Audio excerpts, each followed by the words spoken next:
ఏంటంది బీఆర్ఎస్లోన సంక్షోభాలు ఎప్పుడు కొత్త కాదు. ఎప్పుడు సంక్షోభాలతో ఆ పార్టీ టీఆర్ఎస్ నుంచి బీఆర్ఎస్ వరకు సంక్షోభాలు అనేవి ఆ పార్టీ కొత్త కాదు. కానీ ప్రజెంట్ సిచ్యుయేషన్స్లో ఉన్నదాన్ని నిజంగా అంత కష్టమైన సంక్షోభమా ఎలా చూడాల్సిన అవసరం ఉంది? సంక్షోభం ఉన్నదని కూడా నేను అనుకోవట్లేదు. ఎందుకంటే ఒక్కరంటే ఒక్కరు కూడా ఈ మధ్య జరిగిన పరిణామాలలో పార్టీని వదిలిపెట్టి పోయిన వాళ్ళు లేరు, పార్టీకి అగెనిస్ట్గా మాట్లాడిన వాళ్ళు లేరు.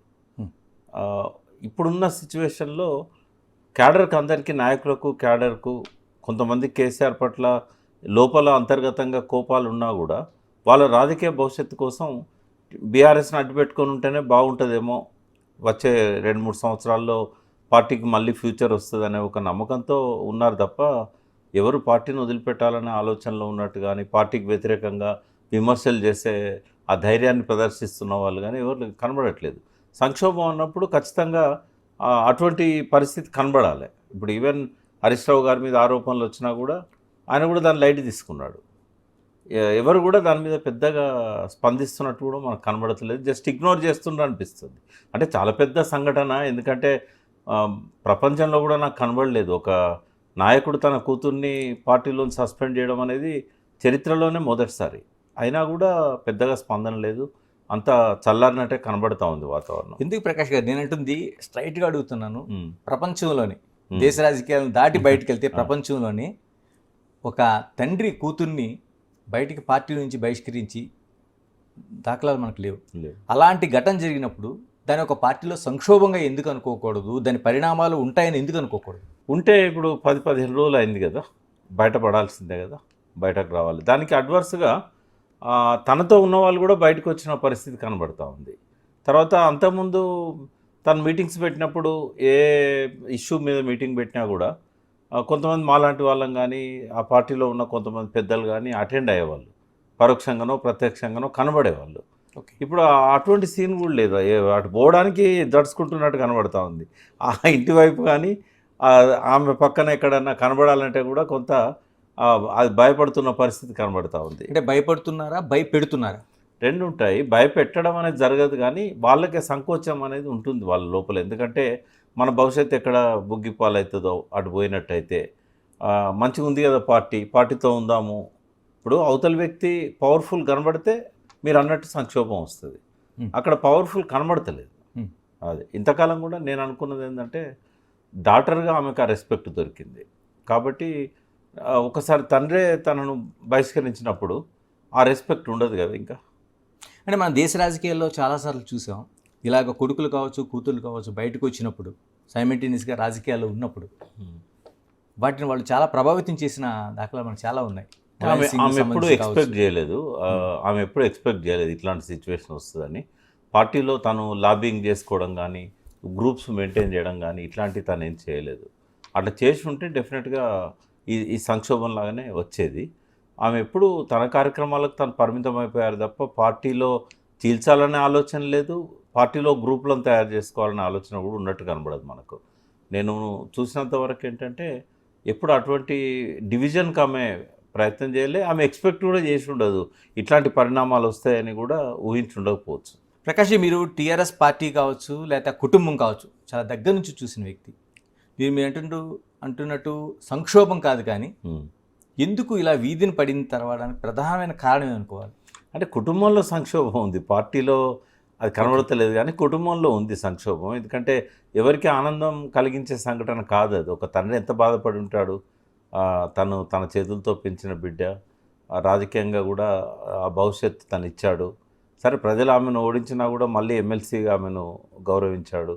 అటువంటి వ్యక్తిని తన చేతులతో తనే దూరం చేసుకునే పరిస్థితి రావడం అనేది, ముఖం చూడడానికి ఇష్టపడకపోవడం, మాట్లాడడానికి ఇష్టపడకపోవడం, ఇది సంక్షోభమే. తల్లి ఎంత బాధపడి ఉండాలి. ఆమెకు చాలా ప్రేమ పిల్లలంటే, ఆమె పెంచింది వాస్తవంగా. ఎక్కువ సమయం ఇచ్చి, ఈయన రాజకీయాల్లో బిజీగా ఉంటే కూడా తల్లే ఎక్కువగా వాళ్ళకి సమయం ఇచ్చి పెంచింది.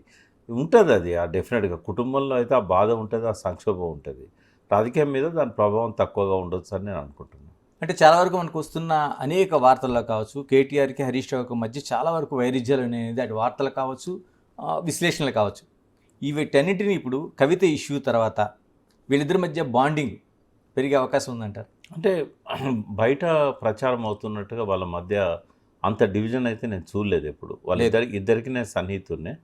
ఎన్నడూ కూడా హరీష్ రావు గారు లోపల ఉండొచ్చు ఆయనకు, నేను సీనియర్ను నాకు ప్రాధాన్యత తగ్గించారని, కానీ అది స్టార్టింగ్లో ఉండేది. అడ్జస్ట్ అయిపోయారు ఆయన. ఒకవేళ రేపు ఆయన సీఎం క్యాండిడేట్గా ప్రపోజ్ చేయాల్సి వచ్చినప్పుడు హరీష్ రావు గారే చేయాల్సి వస్తుంది. కాబట్టి నేను అనుకోను వాళ్ళిద్దరి మధ్య ఒక మిస్అండర్స్టాండింగ్ ఉందని కానీ, డివిజన్ వస్తున్నదని కానీ. ఎందుకంటే కేసీఆర్ గారు ఆయన హరీష్ రావు గారికి ఇచ్చిన ఆ ట్రైనింగ్ అంతా కూడా ఒక లాయల్గా ఉండడమే తప్ప ఆ కుటుంబానికి ఎన్నడూ కూడా హరీష్ రావు గారు వ్యతిరేకంగా అవుతారని నేను అనుకోను. గతంలో అనేక సందర్భాలు వచ్చినా ఆయన టైట్ లిప్తో ఉన్నాడు. లోపల ఎంత హృదయంలో ఆవేదన ఉన్నా, బాధ ఉన్నా ఎక్కడ కూడా ఆయన బయట పెట్టలేదు కూడా. ఇప్పుడైతే కలిసి ఉంటున్నారు. మనం అట్లాగే ఉండాలని కూడా కోరుకుందాం. ప్రకాష్ జీ, చాలా వరకు అటు తెలంగాణ ఉద్యమం కావచ్చు, ఉమ్మడి రాష్ట్రంలో ఉండే రాజకీయాలు కావచ్చు, కేసీఆర్ కూడా ఉండే 10 మందిలో పి ప్రకాష్ కూడా ఒకటి. అలా ఆయన దగ్గర నుంచి చూశారు.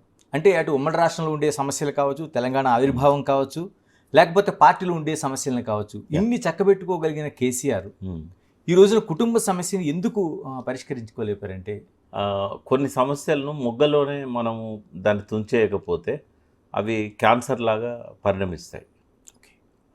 కొన్నిసార్లు యాంపుటేషన్ చేస్తారు, ఓ కాలు పోతుంది, ఓ చేయి పోతుంది. అక్కడ కూడా మనం నెగ్లిజెన్స్ చేస్తే ప్రాణమే పోతుంది. అయితే ఖచ్చితంగా కేసీఆర్ గారు సరైన సమయంలో స్పందించి కొంత కంట్రోల్ చేసుకొని ఉంటే ఈ తెగేదాకా లాగే సిచ్యువేషన్ అనేది వచ్చేది కాదు. అది కొంత ఆయన సరైన సమయంలో స్పందించకపోవడానికి ఇంత దూరం వస్తుందని బహుశా ఆయన ఊహించకపోవచ్చు. ఆమె వెంటనే ఇట్లా మీడియాకు వచ్చి ఇట్లాంటి కామెంట్స్ చేస్తుందని కూడా ఆయన అనుకోకపోవచ్చు. ఈ నిర్ణయం వెనుకనైతే ఆయనే ఉన్నారు, ఎవరు లేరు వేరే. ఎందుకంటే ఆయన, నాకు తెలిసింది ఏంటంటే, నేరుగా యూట్యూబ్లోనో లేకుంటే టీవీలోనో ఆమె మాటలను వాచ్ చేశారని, తనే ఈ డిసిషన్ తీసుకున్నాడు అనేది నాకు తెలిసిన సమాచారం. ఏది ఎట్లున్నా ఆయన చెప్పింది కింద ఉన్న వాళ్ళు ఎవరు కూడా ఇటువంటి నిర్ణయం తీసుకుంటారని నేను అనుకోను. బట్ ఆయన ఆ నిర్ణయానికి రావడానికి కొంతవరకు ఆయన బాధ్యత కూడా ఉంటుంది. మొదట్లో ఆయన కొంచెం అదుపులో పెట్టుకోగలిగి ఉంటే ఈ పరిస్థితి రాకపోయేది. ప్రకాష్ జీ, చాలా వరకు ఉమ్మడి రాష్ట్రంలోన అటు పార్టీ సంక్షోభం కావచ్చు, మిగతా అంశాల్లో కావచ్చు, ముప్పేట దాడి జరుగుతున్నప్పుడు కేసీఆర్ చుట్టూ చాలామంది ఉండేటోడు. కానీ ఒక్కొక్కరుగా వెళ్ళిపోతున్నప్పుడు ఎవరిని కూడా కేసీఆర్ ఏ రోజున కూడా ఆపలేదు. అంటే నేను అనుకోవడం ప్రకారం ఇప్పుడు ఈ రోజున ఇంతమంది, ఇంక్లూడింగ్ వి ప్రకాష్తో పాటు, ఈ రోజున ఇలాంటి సంక్షోభం వచ్చినప్పుడు మాట్లాడడానికి కూడా ఎవరూ లేకుండా పోయారు. ఒకటి అంటే కేసీఆర్ గారు మొదటి నుంచి కూడా ఆయన మైండ్ సెట్ ఎట్లుంటుందంటే, వచ్చిన వాళ్ళతో మాట్లాడతాడు, రాని వాళ్ళని పిలవడు, తలవడు. ఈ పార్టీని అంతా చక్కదిద్దడంలో కింద ఉన్న పార్టీ నాయకులు, పర్టికులర్గా హరీష్ రావు లాంటి వాళ్ళు, కేటీఆర్ లాంటి వాళ్ళు ఆ చర్యలు తీసుకుంటారు, ఆ ఇనిషియేషన్ తీసుకుంటారు, ఆ క్రైసిస్ మేనేజ్మెంట్ చేస్తారు. ఆయన వీళ్ళకి ఇన్స్ట్రక్షన్లు ఇస్తాడే తప్ప నేరుగా ఆయన ఎప్పుడు కూడా హ్యాండిల్ చేసిన సందర్భం మనకు కనబడదు. పార్టీలోంచి బయటకు పోయిన వాళ్ళు తిరిగి వచ్చినప్పుడు కానీ, తిరిగి రావడానికి కానీ ఆయన ఓన్లీ సూచన చేస్తాడే తప్ప ఆయన ఎప్పుడు వాళ్ళను మీరు మళ్ళీ రండి అని అడిగిన దాఖలాలు మనకు కనబడవు. అంత కింద ఉన్న వీళ్ళు పార్టీ నాయకత్వంలో ఏమనుకోవాలి, కేసీఆర్ ఆలోచనని ఏ విధంగా మనం రాజకీయంగా అంచనా వేయాలి అంటే ఒకటైతే చెప్పగలుగుతా, ఈజ్ అ టవరింగ్ పర్సనాలిటీ. అంటే తెలంగాణ రాజకీయ క్షేత్రంలో చెన్నారెడ్డి తర్వాత మళ్ళంత బలమైన నాయకుడిని నేనైతే చూడలేదు. తను ఇషారాతోనే, కంటి చూపుతోనే విషయాలను గ్రహించి దానికి తగ్గ మేనేజ్మెంట్ చేయగలిగిన సమర్థుడు ఆయనే. కాకపోతే ఆయనంతటా ఆయనే ఇన్వాల్వ్ కావాల్సినంత పెద్ద విషయాలేం జరగలేదు. ఎవరు వచ్చినా ఎవరు పోయినా కూడా ఉద్యమ ప్రయోజనాలే ముఖ్యంగా ఉండేది ఆ రోజుల్లో. పార్టీ అధికారంలోకి వచ్చినప్పుడు సహజంగానే రాజకీయ పార్టీగా పరిణమించింది కాబట్టి ఉద్యమ పార్టీ, ఇట్లాంటి వాళ్ళు వస్తూనే ఉంటారు, పోయే అవసరం ఉన్నప్పుడు వెళ్ళిపోతూనే ఉంటారు. దాన్ని చాలా సహజమైన అంశంగా చూస్తాడు ఆయన. ఏదైనా జరిగితే జరగని, తర్వాత మనం చక్కదిద్దుకుందాం అనుకుంటాడు. కింద ఉన్న వాళ్ళు కొంత పాదులాడతారు, అయ్యో పోనీయకుండా ఆపితే బాగుండు, మళ్ళొకసారి మామయ్య దగ్గర తీసుకుపోయి కూర్చోబెడితే బాగుండని హరీష్ రావు లాంటి వాళ్ళు అనుకుంటారు. కానీ ఆయన ఎన్నడూ కూడా ఫికర్ చేయడం కానీ, దాన్ని లెక్క చేయడం కానీ, దాన్ని సరిదిద్దాలని ఆయనంతటా ఆయన ప్రయత్నించడం కానీ ఎప్పుడూ జరగదు. ఆయన ఎవరితోనైతే మాట్లాడాలనుకుంటాడో తను నిర్ణయించుకొని మాట్లాడతాడే తప్ప మనం పోతే మాట్లాడాడు ఆయన. బాగున్నారా అని అంటాడు, మంచిది కలుద్దాం అంటాడు, రెండే మాటలు. ఇప్పుడు ఆయన రూమ్లోకి నేరుగా పోగలిగే స్వేచ్ఛ ఉన్న వాళ్ళం కొంతమంది మేము డైరెక్ట్ మమ్మల్ని ఎవరు ఆపరు కాబట్టి పోతాం, బాగున్నారా అంటారు. టైంకి వస్తే తిండి పెడతాడు, లేకపోతే టిఫిన్, లేకపోతే టీ ఏదో ఒకటి ఉంటుంది. తర్వాత మంచిది కలుద్దాం అంటాడు, ఏం మాట్లాడాడు, టైట్లు ఇప్పుడు ఉంటాడు, అంతే. అంతే. ఆయన మాట్లాడాలనుకున్నప్పుడు మాత్రం మనల్ని పిలిచినప్పుడు ఒక గంట లోపల 4 సార్లు ఫోన్ వస్తుంది, మీరు ఎక్కడి దాకా వచ్చారు, ఎక్కడి దాకా వచ్చారు, ఎక్కడి దాకా వచ్చారు, అట్లుంటుంది. అంటే జరుగుతున్న పరిణామాలన్నీ చూస్తుంటే అంటే ఉద్యమ పార్టీగా ఉండే ఒక బీఆర్ఎస్ ఈరోజు ఒక కుటుంబ పార్టీగా బయటికి ఎలివేషన్ కావట్లేదు. అంటే ఎప్పుడు నేను అనేది ఏంటంటే ఈ పార్టీలో కుటుంబ పార్టీగా దాన్ని మలచాలని ఎన్నడూ కేసీఆర్ అనుకోలేదు. వీళ్ళు అమెరికాలో ఉన్నారు, పార్టీ పెట్టాక 7 సంవత్సరాలకు కానీ వాళ్ళు పార్టీ ఫ్రేమ్లోకి రాలేదు. అది కూడా కవిత గారు అయితే 13 చివరిలో ఆమె పార్లమెంట్ మెంబర్గా నామినేషన్ వేసేటప్పటి నుంచి ఆమె పార్టీగా గుర్తించాలి మనం. అంతకంటే ముందు ఆమె ఓన్లీ జాగృతి సంస్థ పెట్టుకున్న తెలంగాణ ఉద్యమంలో చురుకైన పాత్ర, బతుకమ్మకు ఒక ఐకాన్గా దాన్ని తీర్చిదిద్దడంలో ఆమె పాత్ర ఉంది. బట్ కేటీఆర్ గారు మాత్రం ఆయన ఎమ్మెల్యేగా ఉన్నాడు. తర్వాత అంతకంటే ముందు కేసీఆర్ గారు కరీంనగర్ బై ఎలక్షన్లో నామినేషన్ వేసినప్పుడు ఆ బై ఎలక్షన్ వచ్చింది కదా, సత్యనారాయణరావు గారు ఛాలెంజ్ చేస్తే, అప్పటి నుంచి ఆయన రంగప్రవేశం చేశాడు. అంటే ఉద్యమంలో భాగంగా వచ్చారు తప్ప ఒక పదవులను పంచుకోవడానికి వాళ్ళు రాలేదు. అంటే ఇప్పుడు కవిత ఎలాగా బయటికి వెళ్ళిపోయారు, ఎలాగ హరీష్ కాదనేది కేటీఆర్ని ముందు ప్రొజెక్ట్ చేయగలిగారు. ఎందుకంటే లాస్ట్ జరిగిన ప్లేన్ రైలు కూడా అదే చేయగలిగారు.